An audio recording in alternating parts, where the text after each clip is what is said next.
मंडी में बेआईन कार्य हेले तुरंत हेब एक्शन। मंडी में असुविधार सम्मुखीन होते सरकार को सीधा सड़क अभियोग करेंगे चाषी। एथिपाई एक 24 घंटिया कंट्रोल रूम कर उद्घाटन कर राज्य खाद्य जोगाण मंत्री। यह कंट्रोल रूम जरिया सबू मंडी उपर सीसीटीवी जरिया नजर रखिब विभाग। एसहित 1967 नंबर रे कॉल करी सीधा सड़क मंडी संपर्कित निज समस्या विषय जणाई चाषी।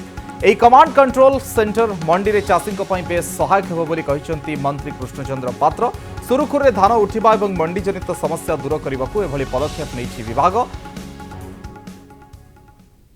राज्य में आम जिते गुड़े मंडी अच्छी मंडी रे केमती ठीक भाव में चाषी माने तांकर धान देबे एवं तांको अकाउंट को ठीक भाव में पैसा जीव ये हूँ उद्देश्य।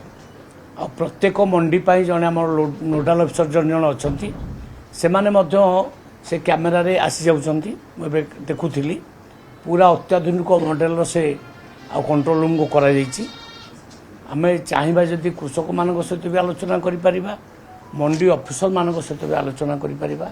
एनी प्रॉब्लम डायरेक्ट राज्य सरकार जानि परिबे। तेणु कौनसी असुविधा न होई कटनी छटनी न होई केमिति मिडिल मैन प्रभाव रहिबो नाही से उद्देश्य रे ये कंट्रोल रूम करा जाइछि। मु भावुची इटा बहुत भलो आम पाई विनियोग हम।